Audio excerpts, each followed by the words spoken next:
The first time I ever saw London, I was 10 years old.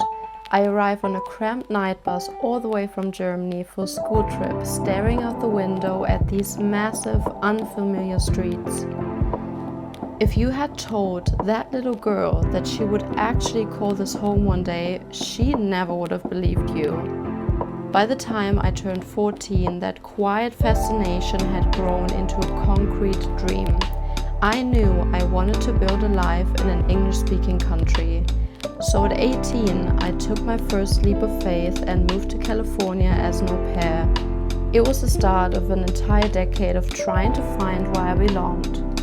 6 years after that, my journey brought me here, to London.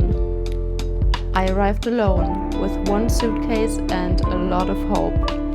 Now, 4 years later, as my husband and I prepare to pack our lives into boxes once again and close this chapter, I've been looking back at the path that brought me here. And it's really got me thinking, knowing everything I know now about the reality of this city, would I do it all over again? If you are thinking about moving to London in 2026, hear me out. I've been living here in this city for around 4 years now, and as my husband and I are currently preparing a massive new chapter and getting kind of ready to move away, I've been doing a lot of reflecting. I've been thinking about the person I was when I first arrived here with, I said that last time, a suitcase and a lot of hope, and comparing it to who I am now, looking at the city through a totally different lens. So London is one of those places that everyone romanticizes, and I did, and I still do. So we see the beautiful red buses, the cozy pubs, the spring sunshine on the brick buildings, and we think that's the dream. But the reality of building a day-to-day life here is a completely different story. So today I want to give you an honest recap of what's it actually like to live here right now as an expat, whether it's still worth moving here, and the things nobody tells you before you unpack your bags. So let's start with the first thing you'll have to face, which is finding a place to live. Because the neighborhood and the quality of your home really will completely dictate your version of London. So let's get started. So London isn't just one big city, it's a collection of entirely different villages in a way, and every direction has a completely different vibe. When I first arrived years ago, I actually lived in North London for a few weeks, right close to Hampstead, and to be completely honest with you, for me, North London is my favorite area and the absolute best. It has the Heath, massive green park, super hilly, it has a lot of charm. It's green, it feels historical and magical, and I would move there in a heartbeat if I could, but the reality is it's just incredibly expensive. So it just wasn't sustainable for me.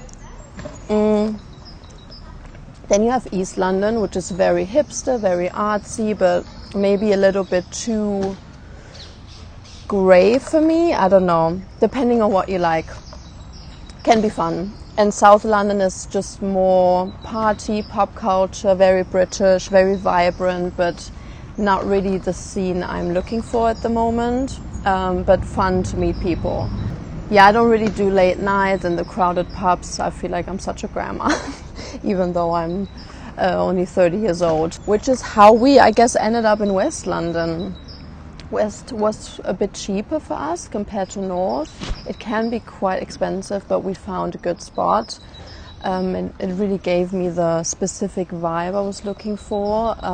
It really makes me feel calm. I love the green vibe. I love seeing lots of dogs, lots of families, and just having a sense of space and tranquility around me.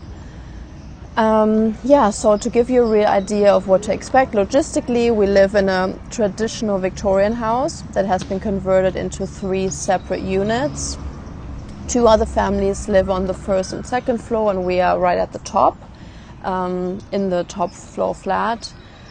Coming from Germany, where I was used to living in much bigger apartment complexes, I actually really love the setup. It has the classic beautiful English charm that I was always looking for, so it's perfect. So our flat is around 60 square meters and we pay around 2,000 a month for it, warm, so with all the bills. We say warm in Germany, I don't know if it's even a term in English. But yeah, here's the honest truth about the London property market. Coming from Germany, or really, I guess, anywhere with high building standards, you need to expect a major drop in housing quality. The insulation is often poor, windows can be drafty, and things aren't just built to the same standards. You pay a premium price for a very, very old structure. So if you're currently looking for a place here, I have 2 non-negotiable rules for you that you might want to think about. So first, make sure you are close to a tube station, especially if you're a female walking home alone at night. You don't want to be navigating long, dark stretches after getting off public transport. Second, make sure you choose a flat close to a park. London can get very overwhelming and you need that green escape, trust me. Now this might sound like a total first world problem, but it just saves my mental health. As you can see, I always film my videos in my green space here in the parks. It's just the best. If you look in North London, try to be close to Hampstead Heath if possible. If you go west, maybe Hyde Park, Holland Park or Ravenscourt Park. There's even like green little squares, so it's just so green and nice. And if you're looking south, Clapham Common is really nice. And if you go east, aim for Victoria Park maybe. Yeah, just give yourself easy access to nature. The third point I think we need to talk about is jobs and the corporate culture. Because why do most people move to London? For their careers. So when I first started working here, I had a proper corporate office job in marketing. I was commuting into the office, I think 3 times a week, and honestly it completely sucked out my energy. Especially as an introvert, commuting in London is not just expensive, it's exhausting. Being packed into the tube, fighting the crowds, the rushing. It put me in a really depressed state, I realized. So coming from Germany, where I was used to a bit more structural flexibility, I guess, the rigidity of that routine really took a toll on my mental health. So I changed things. So now I work fully remote, and I've been in this remote role for about 6 months now. Initially I loved it, and in many ways I really do, I still do. But I'm realizing now that there's no perfect solution. Working from home in a city like London can feel incredibly isolating. My husband is in the office most of the time, so during the day it's just me. And I've had to be very strict with my routine to keep myself grounded and sane. So I make sure I get out for the morning walks in nature, just like this morning. I do sports, and I really aim to get my 10,000 steps in every single day just to keep my body moving. And yes, I have a lot of client calls, so I'm technically connected to people through screen, but at the end of the day, screen time just doesn't replace real human connection. And that really kind of brings me to the hardest part of the London life, which is making friends. So I'm just going to say this directly. London is the hardest place I've ever lived when it comes to building a community. After around 4 years of living here, I have exactly 2 proper friends now. 2 people who truly match my energy, and I really love just being with them. Who really listen and who I can deeply connect with. And ironically, neither of them are from London. One of them is Canadian and one of them is Filipino. And they came here as expats, just like me. And funny enough, I actually met both of them at my last workplace. So it really takes a while when you work together to build that comfort and truly get to know each other. But honestly, for me, it was the best way to make friends because it's not really pushed. It just happens naturally over shared days and projects, and then you get to talking, and it's just nice and just not pushy. But outside of that environment, I've tried meeting people. I've even tried connecting with other German expats, but it just never really worked. I realized that in London, everyone is kind of caught up in their own story, running from one thing to the next, and it kind of leaves very little space for deep intentional relationships or friendships. And as an introvert, keeping my circle small is actually perfect for me. I don't really need a massive crowd. I tend to just hang out with people who I really, really trust. But if you are moving here, I guess you need to expect that it takes a long time to find your people if you're an introvert who's trying to connect deeply, and you have to be okay with maybe your own company for a while, which is fine. There's so much to do. You always feel connected in a way. People are out getting coffee, so it's totally doable. Now, the next point is something that I haven't really had to think about until recently, and this is healthcare. Historically, I've always been a very healthy person. I really try to eat well. I don't really drink alcohol anymore, except very, very occasionally. I think the last time I drank was around 2 or 3 months ago.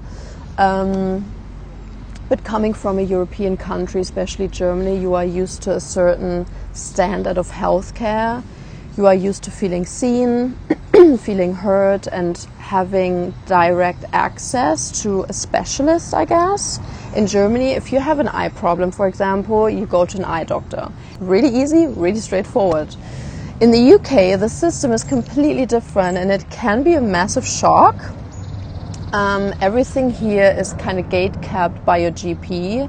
You don't get to choose your doctor or specialist. You are kind of assigned to a GP surgery based kind of strictly on your postcode. I think you have options in that postcode, but still you kind of need to stick to that area. And that is where you have to go for everything. You cannot just see a specialist without a referral. For example, recently I've been struggling with some health issues, I guess for the first time ever, and I've had to experience this system firsthand. So it's incredibly frustrating. After months of waiting, I still haven't been successfully referred to a neurologist through the system here, even though it's been like 4 months. I eventually had to take matters into my own hands, fly to Germany, see a private neurologist, and pay for my own MRIs out of my pocket. Something that was incredibly hard financially. But yeah, I'm also a big believer in alternative medicine, which you generally have to pay for yourself in Germany anyways as well. But I've also had to pay a lot of money for physiotherapy here, something that is almost free back at home in Germany. So from what I understand, if you have something life-threatening or like absolute emergency, the NHS is wonderful and they're right there for you. This is what I've heard and people told me firsthand. But if you have something like chronic or something where you are not actively dying, but you are genuinely struggling, the system here tends to just want to give you medication rather than finding the root cause. And not trying to find the root cause for me is just a weird thing. It's just I will never understand. So personally, that is a medical approach I just do not accept or tolerate. I'm happy to pay money, but just refer me. Because of that, I find myself constantly flying back to Germany now just to get proper medical care. So if you have existing health concerns, this is a massive factor you need to weigh before moving to the UK, and maybe even think about private healthcare, because I've been thinking about it too. And finally, we have to talk about the weather, of course, because let's be real, it plays a massive role in how you experience the city. Living in London means you are constantly living in hope. You spend months hoping the weather will be good, waiting for that beautiful stretch of spring sunshine, and to be honest, it's beautiful today, so I'm really, really happy. But yeah, when the sun does come out, London is the most magical city on earth. Everyone's outside, the parks are alive, and you kind of forget all the hard stuff. But for me, I've realized I'm such a sun child at heart. Relying on just a few weeks of good weather a year is a compromise I've realized I don't want to take anymore for the rest of my life. The constant grey, the winters that drag on, it just affects your mood really more than you think it will. So, is it still worth moving to London in 2026? My answer is yes, but only if you know why you're coming. If you're coming to fast track your career, to challenge yourself, to kind of step out of your comfort zone, or to experience a truly global city for a few years, do it. London will change you. It will teach you how to be independent, it will give you resilience, and it will always be a massive part of your story. It's where I met my husband, and I will always be grateful for that. We might even come back here when we're older. I'm pretty sure we're going to come back here in a couple of years. But don't move here expecting the fairy tale. Of course, romanticize it a little bit. Be happy that you're coming here, but also expect the spreadsheets, expect the high rent, expect the great days, and expect to work hard for your peace of mind. If you're currently planning a move, or if you're already living in London, let me know in the comments how you're finding it, if you agree with me, where you live, and also maybe how you're coping with the 2026 housing and healthcare system. Let's talk about it. And yeah, thanks for watching. I hope this was helpful, and this was a very personal, honest recap. And yeah, thank you so much for watching. I will enjoy this matcha. I think you are seeing my matcha now in every video. It's just my morning routine, and it's just, I think it's like 8 a.m. in the morning on, today is Friday. And I'm just really happy it's the weekend almost. I'm gonna have a walk now, start working, and then just have a lovely weekend. It's gonna be 30 degrees, so this is just amazing. I'm really, really grateful and happy. So yeah, I'll see you in the next one, and have a lovely, lovely day.